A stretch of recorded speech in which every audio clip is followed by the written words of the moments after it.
नमस्कार, next 9 news देख रहे हैं आप। आपके साथ मैं हूं किरण यादव। आज के इस खास कार्यक्रम में हम चर्चा करने वाले हैं उत्तर प्रदेश की राजनीति को लेकर।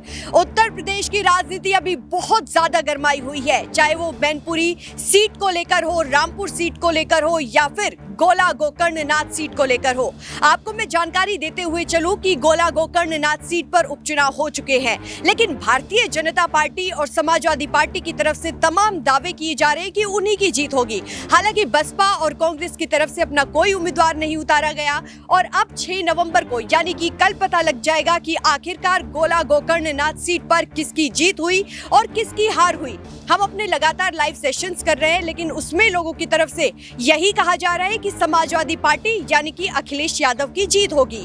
अब आपको मैं ये भी बताती चलूं कि मैनपुरी सीट खाली हो चुकी है मुलायम सिंह यादव के निधन के बाद। मैनपुरी सीट और रामपुर सीट पर भी अब उपचुनाव होने वाले हैं। तो मैनपुरी सीट पर यादव कुनबे का कब्जा रहा है और रामपुर सीट पर अगर हम इतिहास के पन्नों को पलटे तो वहां पर बीजेपी का कब्जा रहा है।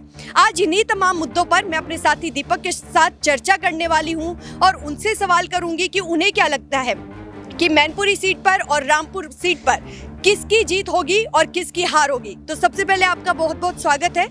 जिस तरीके से गोला गोकर्णनाथ सीट पर उपचुनाव हुए, बीजेपी भी यही दावा कर दी कि उन्हीं की जीत होगी और समाजवादी पार्टी भी। आपको क्या लगता है? देखिए, इस वक्त अगर यहाँ पर बात करें, दावे हर पार्टी ही करेगी और यहाँ पर अभी तो सिर्फ बीजेपी और सपा की बात कर रहे हैं। बसपा ना आ जाए और प्रसपा ना आ जाए, इस बात का भी आप खैर मनाइए, क्योंकि सपा और बीजेपी की जो राइवलरी यानी लड़ाई रही है उत्तर प्रदेश की राजनीति में, इससे पहले कह सकते हैं जब 2017 में यहाँ पर योगी सरकार को लेकर चर्चाएं होती थी, फिर उसके बाद उन्होंने सरकार रिपीट भी करा के दिखा दी। जो उनके सामने शर्तें रखी गई ना, वो सारी शर्तें कहीं ना कहीं उन्होंने पूरी करी। चाहे वो 2017 के चुनाव के बाद 2022 में चुनाव की जीत कर सरकार को रिपीट करने की हो, डबल इंजन की सरकार लाने की बात हो, या फिर आजमगढ़ और रामपुर जीतने की बात हो। रामपुर जहां पर से 10 बार विधायक आजम खान का दबदबा रहा है, लेकिन इस बार नाम लगी, मोहर लगी इस बार कहीं ना कहीं बीजेपी के चेहरे पर, और वो भी तब जब मुस्लिम ज़्यादातर वोटर थे। और ये कहा जाता है कि योगी आदित्यनाथ हिंदुत्व को बढ़ावा देते और हिंदुत्ववादी सारे इनके वोटर हैं।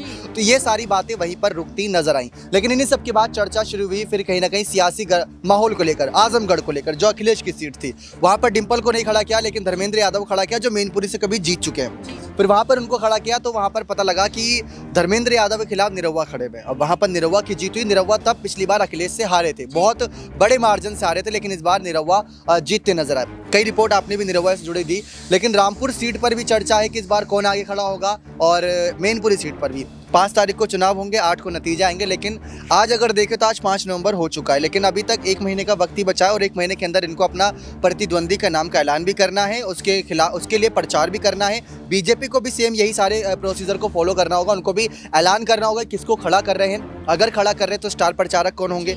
स्टार प्रचारकों की लिस्ट में अगर नाम बताए तो यूपी में अपर्णा को बहुत इस्तेमाल किया था विधानसभा चुनावों में। तो क्या ससुर मुलायम की सीट के खिलाफ अपर्णा उतरती, ये अपने आप में दिलचस्प है। तो देखिए, दीपक ने बहुत ही विस्तार से जानकारी दी, लेकिन अगला सवाल शिवपाल यादव को लेकर मेरा दीपक से होगा कि देखिए, जिस तरीके से गोला गोकर्णनाथ सीट पर उपचुनाव हुए तब स्टार प्रचारकों की सूची समाजवादी पार्टी की तरफ से जारी की गई, लेकिन हुआ क्या कि चाचा शिवपाल का नाम वहां पर शामिल नहीं था। उसके बाद लगातार सूत्रों की तरफ से ये खबरें आ रही है कि शायद चाचा शिवपाल अभी अखिलेश यादव से नाराज है। हालांकि उनके बीच में जो ये दूरियां है ये पहले भी बनी हुई थी, लेकिन मुलायम सिंह यादव के निधन के बाद से लगातार यही माना जा रहा था कि अब ये दूरियां शायद कम हो सकती है। तो मेरा अगला सवाल आपसे यही रहेगा कि चाचा शिवपाल आपको क्या लगता है, बीजेपी में शामिल होंगे या फिर समाजवादी पार्टी के साथ जाएंगे? क्योंकि भूपेंद्र चौधरी की तरफ से बड़ा बयान दिया गया, आपने भी सुना था, उन्होंने कहा था कि बीजेपी किसी से अछूती नहीं है, कोई भी शामिल हो सकता है। तो क्या चाचा शिवपाल बीजेपी में जाएंगे या फिर गठबंधन करेंगे? देखिए, यही सवाल अगर आजम खान को लेकर आता कि आजम बीजेपी में आएंगे या नहीं, तो बीजेपी ने बात कही थी कि आजम जैसे नेताओं की जरूरत नहीं। जब रामपुर सीट को, जब आजम बाहर आए थे जेल की सलाखों के और अखिलेश और रामपुर सीट के बीच यहाँ पर आजम और अखिलेश के बीच लड़ाई थी, तो शिवपाल को लेकर चर्चाएं अब हो रही है। लेकिन शिवपाल को लेकर चर्चाएं 2022 की विधानसभा चुनावों में थी। चुनाव लड़ा, विधानसभा से विधायकी जीते और उसके बाद उन्होंने अपने आप को साबित करा कि जनता का कहीं ना कहीं पसंदीदा कैंडिडेट अभी भी शिवपाल ही है उन सब सीटों से जो मुलायम उनको देते नजर आए। लेकिन अब सवाल ये उठता है कि मैनपुरी जो सीट है ना, यहाँ पर हम किसी को भी नहीं खड़ा कर सकते।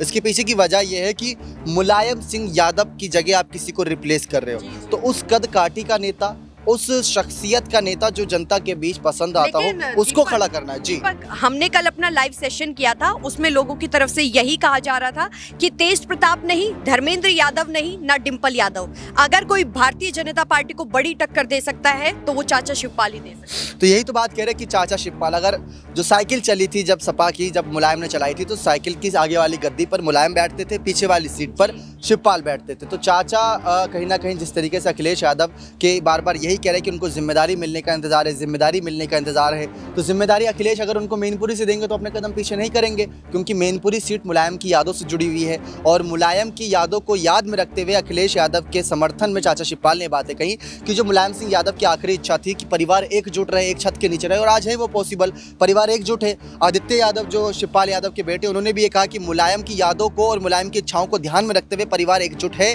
रहेगा, और हमेशा ही आगे आने वाले वक्त में कहीं ना कहीं परिवार ऐसे ही नजर आएगा। तो ये सारी बातें उन्होंने करी चाचा शिवपाल के। अब जिस तरीके से हम कयासों के आधार पर ये खबरें कर रहे हैं, हम लगातार अपर्णा यादव, डिंपल यादव के बारे में बात कर रहे हैं, तो एक सवाल मेरा उससे रिलेटेड भी रहेगा।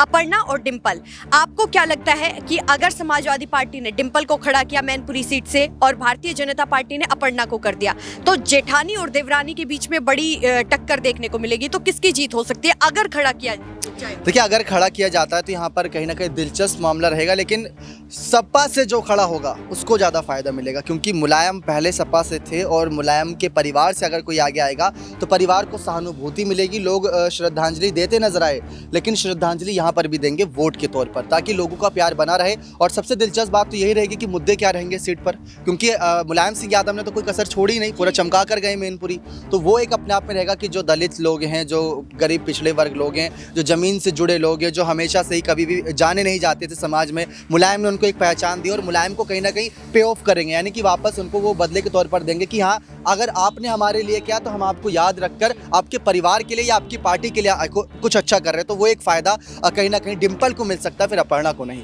अच्छा, अगला सवाल मेरा आपसे रहेगा भारतीय जनता पार्टी को लेकर। देखिए, भारतीय जनता पार्टी जिस तरीके से बयान दे रही है, भूपेंद्र चौधरी के बारे में अभी मैंने जिक्र किया था, आपको क्या लगता है मैनपुरी सीट पर यादवों का कब्जा रहा है, लेकिन बीजेपी अब दावा कर रही है, पहले दावा नहीं करती थी, अब दावा कर रही है कि अब मैनपुरी सीट पर देखिए, सूत्रों के अनुसार से लगातार ये खबरें आ रही कि रामपुर सीट पर और गोला गोकर्णनाथ सीट पर ये तो तय है कि बीजेपी ही जीतेगी, लेकिन मैनपुरी सीट की बात की जाए तो बीजेपी दावा कर रही है कि उन्हीं की जीत होगी। देखिए, बीजेपी के दावे की अगर बात कर रहे हैं तो बीजेपी का दावा मजबूत हो सकता है, क्योंकि उनके पास कई सारे स्टार प्रचारक हैं, उन्होंने आजमगढ़ रामपुर में बदलाव किया। इसी वजह से सवाल यहाँ पर ही बनना है कि जब बदलाव की स्थिति हो ही रही है, बदलाव हो ही रहे हैं, तो मैनपुरी क्यों नहीं? जब आजमगढ़ जो अखिलेश का गढ़ कहा जाता है, अगर वो छीना जा सकता है तो मुलायम के जाने के बाद मैनपुरी क्यों नहीं? अगर देखा जाए तो ये सिर्फ सीटें हैं, नाम किसी का हमेशा के लिए नहीं जुड़ा हुआ, सीटें हैं, चेहरे बदलते हैं, कुर्सियाँ वही रहती है लेकिन चेहरे बदलते हैं, तो आज मुलायम कल कोई और। जी, बहुत कम शब्दों में आपसे आखिरी सवाल लेना चाहूंगी अखिलेश यादव को लेकर। अखिलेश यादव के सामने तमाम चुनौतियां हैं, किस तरीके से उभर कर आएंगे? देखिए, अखिलेश यादव तमाम चुनौतियों का सामना कर ही रहे, बखूबी कर रहे हैं। गोला गोकर्णनाथ सीट पर जिस तरीके से सपा पार्टी ने बीजेपी को घेरा, पहला यहाँ पर चुनौती का उन्होंने सामना करा, पोल खोली जमीनी स्तर पर, बीजेपी की हकीकत सबके सामने लाई, जो कि असली है या सच है या झूठ वो तो आप सब अच्छे जानते हैं, रिपोर्ट भी आपको चैनल के माध्यम से दी गई। लेकिन रही बात अखिलेश यादव की अगली चुनौती की, वो ये है कि चाचा शिवपाल को जिम्मेदारी कौन सी देते हैं। अगर चाचा शिवपाल उनके साथ बने रहेंगे तो कहीं ना कहीं वो उनकी आधी मुश्किलें, उनका आधा बोझ अपने कंधों पर ले लेंगे, जो फायदा अखिलेश को ही मिलेगा। तो देखिए, दीपक ने बहुत ही विस्तार से मेरे तमाम सवालों का जवाब दिया, लेकिन देखिए 6 नवंबर यानी कि कल गोला गोकर्णनाथ सीट पर जो उपचुनाव हुए थे उनके नतीजे आने वाले हैं, आने वाले वक्त में, यानी कि 6 महीने के अंदर अंदर ही मैनपुरी सीट और रामपुर सीट पर भी उपचुनाव होंगे। लेकिन भारतीय जनता पार्टी जिस तरीके से अपने तमाम दावे कर रही है, तो वहीं दूसरी तरफ समाजवादी पार्टी भी कर रही है।